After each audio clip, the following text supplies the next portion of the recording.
हज़रत अबू ज़र रज़ियल्लाहु ताला अन्हु बयान करते हैं, मैं नबी सल्लल्लाहु अलैहि वसल्लम की खिदमत में हाज़िर हुआ तो आप सफ़ेद कपड़ा ओढ़े सो रहे थे। मैं फिर दोबारा हाज़िर हुआ तो आप बेदार हो चुके थे।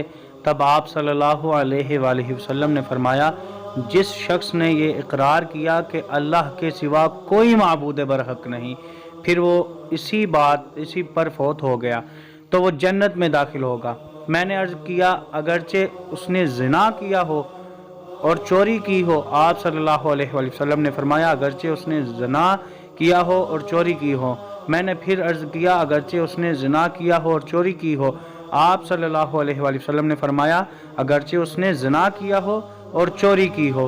मैंने अर्ज़ किया, अगरचे उसने ज़िना किया हो और चोरी की हो?